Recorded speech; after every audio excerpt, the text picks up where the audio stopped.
Okay, welcome to our Erev Shabbat class, Parashat Nasso, the Levite tribe, better known in Hebrew as Shevet Levi. Let's explore a little bit about them today. Why were they chosen? In what context were they chosen? What's their purpose? Why are they needed? And what's our expectations from them? All that in one class. The truth is, we know just from the very basic storyline that we're familiar with in Chumash, how they came to be something unique. In essence, they're a tribe. They were part of the 12 tribes that really became 13 tribes when Yosef was split in two, 13 tribes of Am Yisrael. They ended up not being counted as a specifically designated tribe on the list of tribes, and instead we remained with 12 tribes. One split into, as I said, Yosef to Menashe and Ephraim, and Levi became a specialty tribe, you can say, not on the list of tribes. We do know, generally speaking, how that came to be, but let's really try to identify in the Torah itself the timeline and where the Torah addresses the tribe of Levi, which actually culminates, meaning the procedure and process to appoint, designate, and charge responsibility to the tribe of Levi, for the most part, in our Parashat Nasso. Let's take it from the top, shall we? The top would be the episode in Parashat Kitisa, following the debacle of Chet HaEgel. Am Yisrael, after Moshe is delayed from descending on Sinai, decides to create a Chet HaEgel. We won't go into what the sin. There's different opinions as to what the iniquity was. But at a certain point, Moshe Rabbeinu sees that this is a travesty, and Am Yisrael is falling apart all around him. There are sinners that he's seeing, and something has to be done. I'm not going to take it on myself as a one-man show. Maybe I can't. Maybe it's not appropriate. And therefore, Moshe Rabbeinu, and I'm reading from Parashat Kitisa. Don't turn to that for now, because we're going to focus more specifically on our parashiyot. But I'm reading from Parashat Kitisa, Perek Lamed Bet, and Moshe Rabbeinu famously says, "V'ya'amod." Ya'amod Moshe b'sha'ar ha'machaneh v'yomed. Moshe stands in the middle of the encampment and says, "Mi l'Adonai Elai." Who is going at this point to stand for God? Come towards me, v'ye'asefu elav kol bnei Levi. And a fateful moment in Jewish history. The entire adult tribe of Levi gathered towards and converged upon Moshe Rabbeinu heeding the call. We know the aftermath. When Moshe Rabbeinu says, well, get your swords out, find the guilty, and kill them. Later, Moshe Rabbeinu was to compliment them in Parashat Zot Beracha and say that you were not hesitant, you were not apprehensive. You killed, if you had two relatives, Haomer, yet they had to kill immediate family members, as tragic as that sounds, for Kiddush Hashem's sake at that moment. So they did it. And here it says, without much your fellow Jew, but kill all who you have to. At that moment, Moshe Rabbeinu responded and reacted to their great act of heroism and said, remember this day. And in fact, prepare yourselves on this day. Literally, fill your hands. Get ready, because you will reap the benefits here sometime in the future, because Hashem is ready to give you a beracha. Now, at that point in time, Hashem leaves that discussion. And Moshe leaves that discussion. We don't hear anything else about Shevet Levi for the rest, specifically for the rest of Parashat, the book of Bereshit, and really for the most part for the entire book of Vayikra. What we do know is that all of a sudden there are people called Kohanim, sons of Aharon, and in Parashat Teseveh we make them clothing, and throughout the book of Vayikra we talk about the Korbanot that they will be in charge of and responsible for.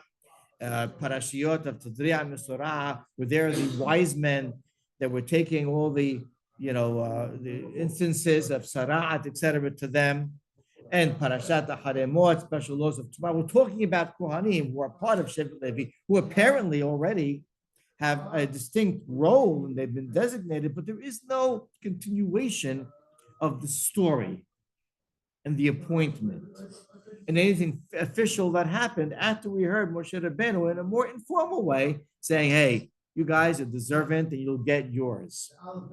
The next time, what we see, I don't want to say the next time, the official continuation of that story by Het HaEgel is all the way in Parashat Eikev. Parashat Eikev Devarim, Perek Yod, chapter 10, Pasuk Het, verse 8. After Moshe Rabbeinu in the 40th year recalls the Het HaEgel and what the aftermath of Het HaEgel was, and that Hashem told him to go carve out 2 new tablets after the first Luchot tablets were smashed, go back up to Har Sinai. There, Moshe informs the second generation, the 40th year, as follows: Ba'et hahi hivdil Adonai et Shebet Halevi laset et Aaron brit Adonai. At that moment, sounds like the aftermath of Het HaEgel, Hashem separated literally the tribe of Levi to carry the Aaron of God, the ark with the Luchot in it,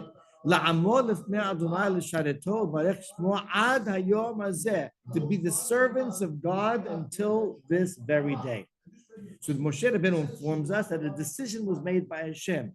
After they heroically did what they did, they stood up and they were men, so to speak, right? They heeded the call. They were appointed by Kadosh Baruch Hu.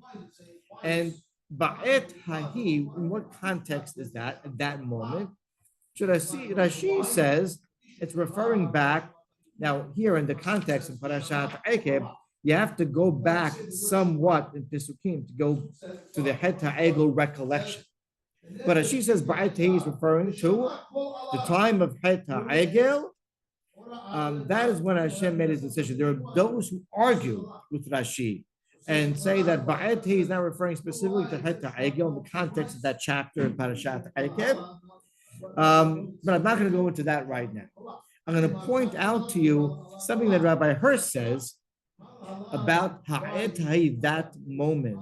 What is that juxtaposed to here in Parashat Eikev, and what is the, so to speak, reaction of Hashem, where he tells Shevet Levi, at that moment, I want you to remember, at that moment I appointed them.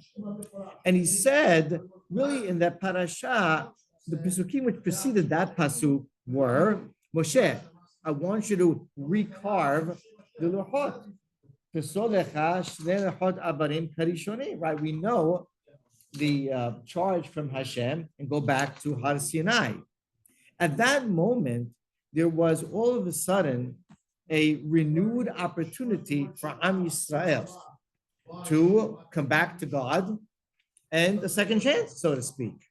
A second Luchot, second set of tablets, a second chance. At that moment, the Am Yisrael, the people, had to really heed the call of their second chance. You can't blow it the second time around. You have a grand opportunity to reenact and to retrieve your status of your relationship with HaKadosh Baruch Hu. Says Rabbi Hirsch, Ba'et Hahi, that the people had such a window of opportunity. HaKadosh Baruch Hu, at that moment, had to charge a group of people specifically to be responsible to inspire the rest of the nation and uphold their standard or to assure that they would uphold their standard and remained inspired to seize the moment and to embrace that relationship and not let go with God this time. Don't make that mistake again. Ba'etahi, at that great moment of opportunity, Hashem called on a specific group within the people and said, I need you.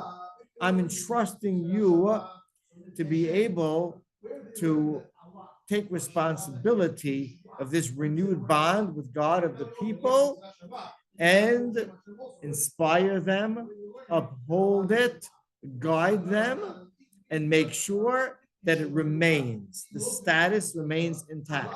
Sustain and maintain their status. That's Ba'et Tahiyya. That moment, Hashem did a great favor to the nation. Now, of course, they were appointed because of their great act of standing out and being special during the debacle of Heta Egel. But at this point is where Hashem, very in a timely fashion, appointed them. Okay, so ironically, the continuation of Heta Egel, Parashat Kitisa and Shemot, is in Parashat Akev and Devarim. Okay, but now let's go back again in chronological order, so to speak, in the Torah itself. Really, there was never an official appointment as far as we know if we stop there. And there had to be an official appointment, obviously. Hashem shaking things up. He's splitting tribes. The Bechorim were apparently appointed for some special distinct status will be replaced. All of this takes very official and formal ceremony and appointment. And that brings us to our parashiyot. And I say our parashiyot because it started last week in Parashat Bemidbar. Started last week in Parashat Bemidbar.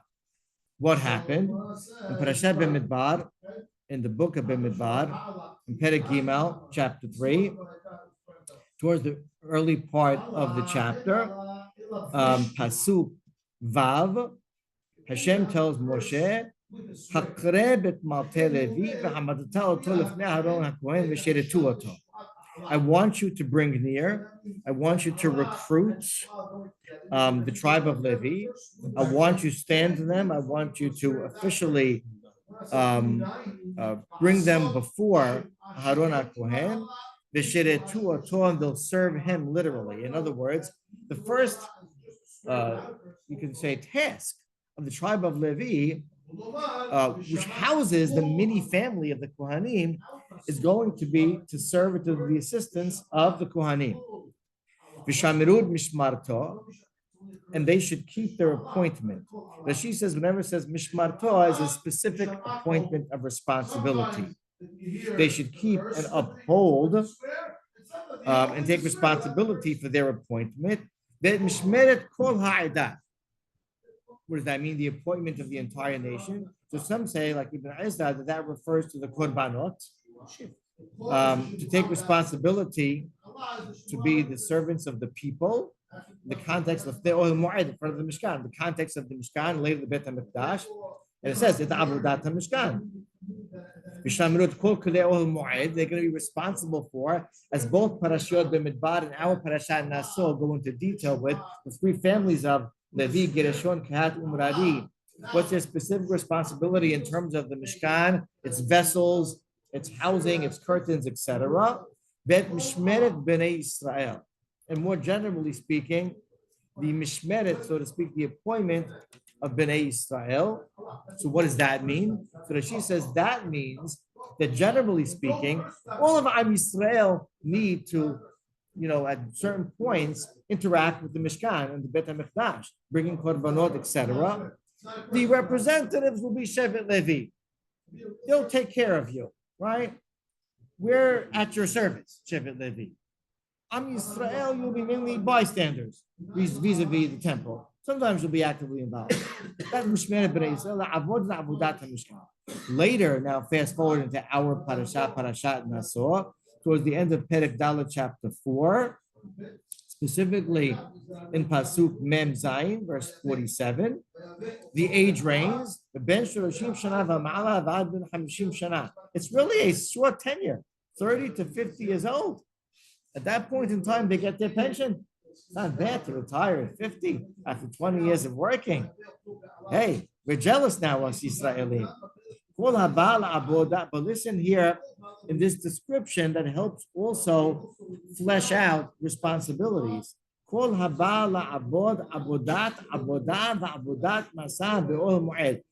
who comes to work, literally the service of service, or the service of working, and the service of carrying in Oel Moed. And as she says, what does that mean? Avodat, the service of servicing. It refers to their service of as the musicians. They, and we know well, the Mishkan, the Beit HaMikdash later for many centuries, were the musicians. They were the choir. They played music. They sang the songs of Tehillim when the Korbanot were offered in other contexts as well.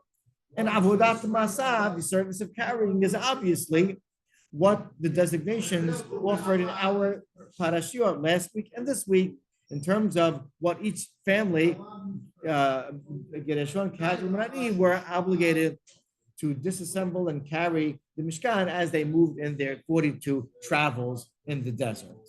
Later in the Beit HaMikdash, they were responsible to upkeep all the vessels. They were responsible to maintain them. They did a lot of movement with them. They opened the doors and closed them in the Beit HaMikdash, etc. They were the gatekeepers. They were the administrators. They were the managers. For many centuries in our history, in the first and second temple, they were, as we said, the servants of the Kohanim. They were the sidekick. They were the assistants of the Kohanim. They had many tasks. Later in Parashat, okay, so that is the history. And those are the specific appointments. Now, talking about Parashat Ekev, where was the actual continuation of the story, later in that parasha, there are two mizvot, lo ta'aseh, negative commandments, vis-a-vis Shevet Levi. One is that they may not inherit land. As we know, they had 48 cities, 42 specific, plus the 6 cities of refuge in which they resided. Those lands were exempt from many of the obligations the other lands had in Am Yisrael, and they kept those as permanent places where they reside, but otherwise they didn't inherit any other land. You can't allot them and reward them any other land. That's one law to aseh. And the other is that in war, they couldn't take any part of spoils of war. Interesting. Two prohibitions. Why is that? The why, for those mitzvot, let's specifically focus on why they can't inherit and be apportioned land, is very telling in terms of what our expectations are for them and why they have the structure in Jewish life that they do. So we have the history of the when and why they were appointed and the what of their responsibilities and tasks. But let's talk conceptually about what does Hashem really expect from Shevet Levi. So Sefer HaChinuk talks about the reason that they will not be given an awarded land inheritance as opposed to the rest of the Shevatim. And they won't have responsibilities, therefore, with the land either. They're going to be exempt from a lot of mizvah as well. And in fact, they'll be beneficiaries. In Parashat Korach specifically, are many of them 24 matanot kehuna, that also there are matanot levim. The levim get the ma'aser. It's a major benefit. 10% ma'aser ishon, major benefit of all crops and produce. So says the Sefer HaChinuk, very practically speaking, in order so that the busyness, the responsibility, the tasks of this Shevet should be ba'avodat Hashem, service of God. And they won't have to work the land. And other tribes, for that reason, will give them from their own portion so that this tribe doesn't have to worry about their sustenance so much. We want them to be really dedicated to Hashem and by extension, dedicated to the people. Let's be realistic. You can't manage both. You can't manage the store or the wholesale business or the other profession and the land and the agriculture and all those responsibilities and expectations if you're going to be 24/7, hand and foot, serving the people and serving Hashem. Practically speaking, says Sefer HaChinuch, that's why. The Rambam, in a lot of times you say a famous Rambam, this is a famous Rambam. At the end of the laws of Shemitah, in the 13th chapter, first talks about Shevet Levi. And he says, why didn't they merit inheritance of the land? You can say that is perhaps a disadvantage and an exclusion and almost a degrading, God forbid, act and concept. He says, it's worth it to read this in the Hebrew. Because they've been separated and distinguished to serve Hashem. And to teach. They were the teachers as well of Am Yisrael, like the Kohanim were. God's laws, his righteous laws that are being to the public. Quotes the pasuk from Bedzot Beracha, which Moshe blessed them. You'll be the teachers, this tribe. For that reason, they've been separated, you can almost say exempt from the ways of the world. And it goes on to say they don't serve in the army like everybody else. They don't inherit land. They can't merit certain possessions like spoils of war, etc. Rather, they're Hel Hashem, the army of Hashem. Remember when you were a kid, you were recruited by the Chabad as part of the army of Hashem? They were the army. You have to be a certain age to remember that. They were the army of Hashem. Shneimar Barech Adonai Chelo. Chelo, they were called an army. And the Kadosh Baruch Hu says, Ani Hazkakav, I'm their portion. Give them Ma'aser. They're with me, these designated and special people. There's a continuation of the Rambam. What you do see from the Rambam, and I want to give two take-home points. This is one of them. There's a distinct difference between the reason of the Sefer HaChinuch and the reason of the Rambam. If you paid attention to the terminology of the Rambam, very important. Sefer HaChinuch says, practically speaking, you got to separate them from working because or else they have no time to do their work. The Rambam didn't say that. The Rambam says that they've been separated and distinguished, and he says, therefore, huvdalu. Not because they need time, they do need time, but that's not the reason. The reason is because you can't dance in two parties, and you shouldn't be expected to. If I'm going to put them at a pedestal and I'm separating them, I have to allow them to separate themselves. They're not treated like the rest of the people. Don't expect them to serve in war. Don't expect them to be doing, hey, what are you guys special? Yeah, we are special. We're the teachers. We're the upholders of spirituality. We're the servants of God. Don't treat us like everybody else. Hashem was mavdil me, midah keneged midah, in a positive way. So we are huvdalu. We're separate. We don't function the same. That is very telling just regarding the way some people can be exempt from the sibur in certain areas. The Rambam goes on to say something. I'll say something, because a lot of people like to use this Rambam for themselves. I'll tell you what I mean. The Rambam says, and I'll paraphrase this, not just Shevet Levi, he says, any person from Am Yisrael whose spirit is giving and understood that he also wants to be a servant of God and dedicate his life to God and go in a straight path and be able to take advantage of the skills that God gave him and remove the yoke of the responsibilities of the public from himself and sanctify himself to God, he may do so. Now, there are many in the, say, Kolel life world that say this is a proof or a support for being able to go to a Kolel and be supported by the people. Now, conceptually speaking, that may be correct. I have a side argument with that because if you're in a world where you're expected to do that and you have no and you almost feel obligated to do it, so then you didn't just satisfy the Rambam description of independent impetus and motivation and inspiration to do something. That's not the Rambam described someone who did this on his own, not someone who's expected to do it. So that's my little contention with that piece. But yes, the idea of someone that's inspired to be to meet Hacham, to embrace Hashem, to be different, and thereby be able to serve the people and expect to be supported. That's what Rambam's talking about. Amazing that the Rambam has extended, this is his own invention, Shevet Levi conceptually to all of Am Yisrael.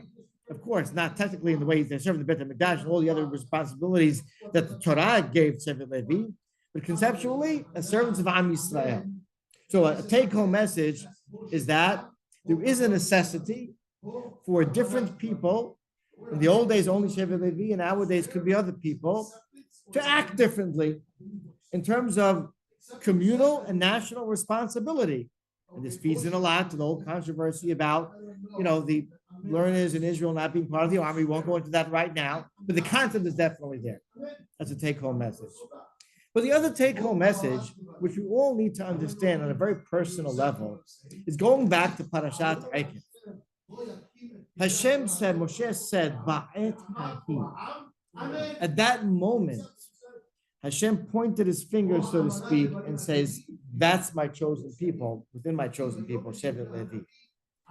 It was one act in one moment of history where people took responsibility, stepped up to the plate, heeded the moment, seized the opportunity, ba'et hahi, and because of that great moment in the history of Judaism, where Shevet Levi stepped up to the plate, they transformed their history and thus the history of Am Yisrael forever.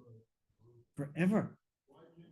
Imagine the possibilities of any person at any time in his life making a sacrifice, taking advantage of opportunity, standing out, being unafraid, being independent, doing the right thing at the right moment in a small way or a big or a large way. Imagine what future he has now carved out for him or herself and the future of his family with that zechu, with that merit.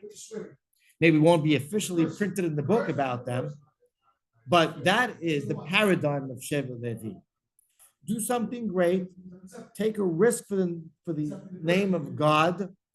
Don't be afraid, be independent, stand up for what's right, and ba'etahi or ba'etahu, Hashem will make sure that you get what's coming to you, and that will irrevocably change your path and the future history of you and your descendants permanently and eternally. That is a major take-home from the history of Shevet Levi and the fortunate consequences that they experienced in the aftermath of their great act, and the rest is history, as we say. Amen. Shabbat shalom. So we see this by the